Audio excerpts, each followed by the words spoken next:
Be ready for dictation. Start. Some people talk rather loosely, and if I may say so, rather foolishly, of India becoming the leader of this or the leader of that or the leader of Asia. Now I do not like that at all. It is a bad approach, this business of leadership, but it is true that because of the various factors I have mentioned, a certain special responsibility is cast on India. India realizes it and other countries realize it also. The responsibility is not necessarily for leadership but for taking the initiative sometimes and helping others to cooperate. Now, foreign policy is normally something which develops gradually apart from certain theoretical propositions we may lay down. It is a thing which, if it is real, has some relation, actuality, and not merely to pure theory. Therefore, we cannot precisely lay down our general outlook or general approach, but gradually it develops. We are, as an independent country, a fairly young country at present, although we are a very ancient country and we have all the advantages and disadvantages of being an ancient country. Nevertheless, in the present context of foreign policy, we are a young country and therefore our foreign policy is gradually developing, and there is no particular reason why we should rush in all over the place and do something that comes in the way of this gradual development. As I said, our general policy has been to try to cultivate friendly relations with all countries, but that is something which anyone can say. It is not a very helpful thought. It is almost outside, if I may say so, of politics. It may be just a verbal statement or a moral urge.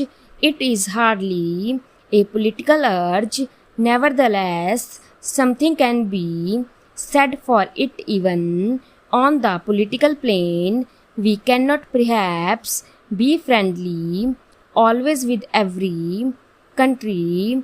The alternative is to become very friendly with some and hostile to others. That is the normal foreign policy of a country.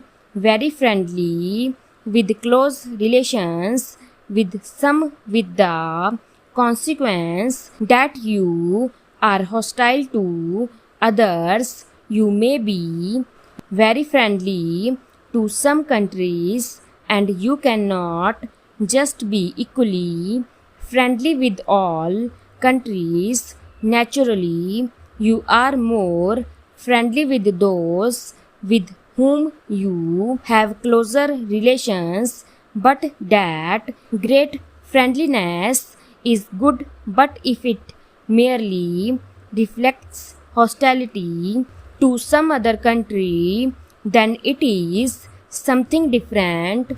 May I say that I do not for an instant claim any superior vantage point for India to advise or criticize the rest of the world. I think we are merely trying not go get excited about these problems, and anyhow, there is no reason why we should not try.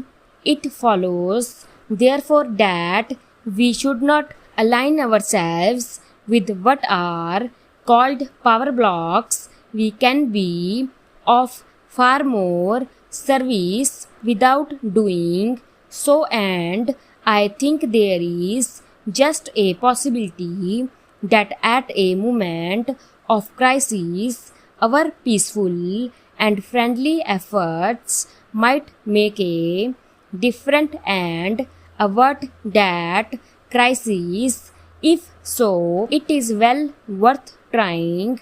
When I say that we should not align ourselves with any power blocks, obviously it does not mean that we should not be closer in our relations with some countries than with others. That depends on entirely different factors, chiefly economic, political, agricultural, and many other factors.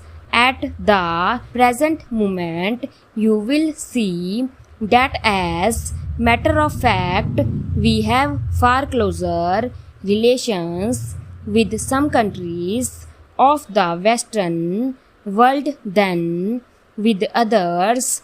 It is partly due to history and partly due to other factors, present day factors of various kinds.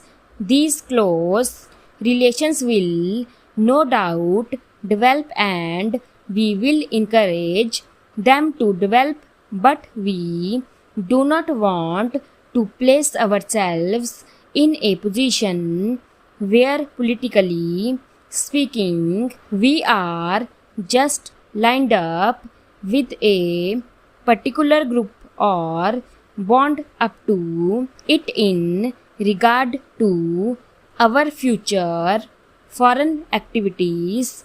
India is too big a country herself to be bound down to any country, however big it may be.